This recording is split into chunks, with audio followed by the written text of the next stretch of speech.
అదే RTV app వార్తల్ని క్షణాల్లో చదివే అవకాశం ఉంటుంది. ఒక న్యూస్ పేపర్, ఒక టెలివిజన్ ఛానల్ మీ చేతుల్లో ఎప్పుడూ ఉంటాయి. 3 సార్లు ఓట్లేసి 15 సంవత్సరాలు ఇక్కడ ఎమ్మెల్యేని సాయి ప్రసాద్ రెడ్డిని ఎన్నుకున్నాడు.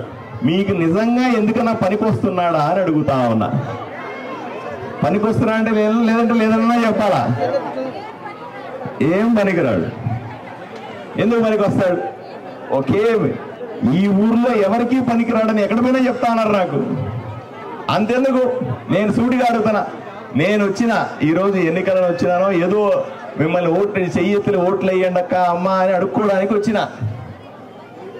మీ ఎమ్మెల్యే 10 ఏళ్లుగా ఎమ్మెల్యే కదా, 15 సంవత్సరాలు ఎమ్మెల్యే కదా, ఏ రోజైనా సరే వచ్చి నిలబడి కదా ఈ గుడి ముందు నిలబడి మీ కష్టాలు ఏమిటి అని మిమ్మల్ని అందరినీ పిలిచి మాట్లాడినాడా అని అడుగుతా ఉన్నా.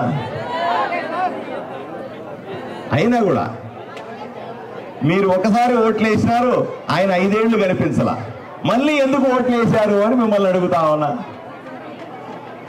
ఒకసారి ఎవరన్నా ఓట్లు వేశారు, ఇప్పుడు నాకు ఓటు వేశారు అనుకోమ్మా, నాకు ఓటేసి మళ్ళీ నేను వచ్చి మీ పనులు చేసి పెట్టలేదు అనుకో, మళ్ళీ ఎవరన్నా ఓటేస్తారా? మరి సాయి ప్రసాద్ రెడ్డి అనే ఎమ్మెల్యేకి 3 సార్లు మీరు ఎట్లా ఓట్లు వేసినారు అని అడుగుతా ఉన్నా. తప్పు మనమే చేశాం కదా, నువ్వు చెప్పు పెద్దమ్మా, తప్పు చేశారా లేదా? తప్పు చేశాడు. పోయి ఆ ఎదవకు ఓట్లు వేసినారు మీరు. మిమ్మల్ని మోసం చేసి చేసి చేసి మిమ్మల్ని సర్వనాశనం చేసినాడా లేదా అక్క అని అడుగుతా ఉన్నా. అంతెందుకు, మన కులదైవం కదా, ఈ గుడికి ఎన్నిసార్లు వచ్చినాడు మీ ఎమ్మెల్యే? ఒకసారి సమాధానం చెప్పండి. మీరు ఒక్కసారి కూడా రాలేదని తమ్ముడు చెప్తాను. మీ డోలు పట్టుకొని ఎన్నిసార్లు కొట్టినాడో ఒక్కసారి సమాధానం చెప్పండి. మీరు అమ్మ మీ ఇండ్లకు వచ్చి ఏ రోజైనా ఈ ఎమ్మెల్యే మంచినీళ్ళు తాగినాడా అని మిమ్మల్ని సుడిగా అడుగుతా ఉన్నా. మీ ఇళ్ళకి రాడు, మీ వీధికి రాడు, మీ దేవుడి గుడికి రాడు, మీ ఇంట్లో మంచినీళ్ళు తాగడు, మీ డోలు ముట్టుకోడు, మళ్ళీ ఓట్లేస్తారా అని సూటిగా ప్రశ్నిస్తా ఉన్నా. మళ్ళీ ఓట్లేస్తే ఏమైనా ఉపయోగం ఉంటుందా అని ఒకసారి ఆలోచన చేయాల్సిన అవసరం ఉంది. అమ్మా ఈ ఎమ్మెల్యే కేవలం దొంగ ఎమ్మెల్యే. ఓట్లేసుకొని పోతాడు, 5 ఏళ్లు మనల్ని పట్టించుకోడు. పొరపాటున ఇట్లాంటి నాయకులు ఎవరైనా ఉంటారు, ఏమయ్యా నువ్వు మాకేం పని చేయట్లేదంటే వీళ్ళ మీద పోలీస్ కేసులు పెట్టిస్తాడు.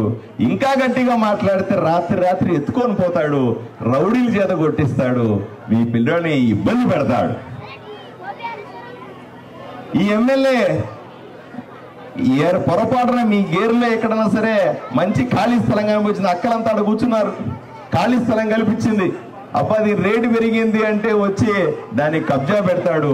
మీరు ఏమీ చేసుకోలేరు, భూమంతా వాడి చేతికిచ్చి ప్రశాంతంగా దూరంగా పారిపోయే పరిస్థితి ఉందా లేదా అని మిమ్మల్ని అడుగుతా. అమ్మా 10-15 సంవత్సరాలుగా మీకు ఏమీ చెయ్యనటువంటి ఎమ్మెల్యేని ఇంటికి పంపించాలా లేదా అని మిమ్మల్ని అడుగుతా ఉన్నా.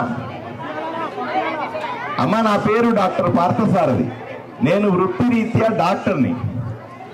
నరేంద్ర మోదీ నన్ను పంపిస్తే, మన ప్రధానమంత్రి నన్ను పంపిస్తే ఇక్కడికి వచ్చి ఎమ్మెల్యేగా పోటీ చేస్తూ 2 చేతులు ఎత్తి మిమ్మల్ని వేడుకుంటున్నా, నాకు ఓటేయమని అడుగుతా ఉన్నా.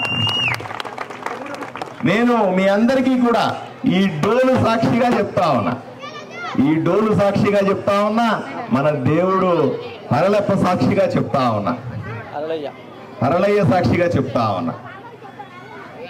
ఇక్కడ ఉన్నటువంటి ఎస్సీలకు అందరికీ కూడా, ఇక్కడ ఉన్నటువంటి మాదిగలకు అందరికీ కూడా ఇబ్బంది లేకుండా అన్ని సదుపాయాలు ఏర్పాటు చేసే బాధ్యత నేను ఎమ్మెల్యేగా తీసుకుంటా.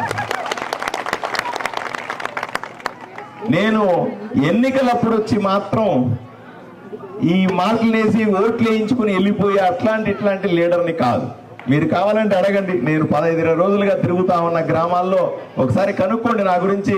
మీరు ఒకసారి వీడియోలు చూడండి, నేను ఫేస్బుక్లో ఏం వీడియోలు పెట్టానో ఒకసారి చూడండి, నా గురించి అర్థం చేసుకోండి.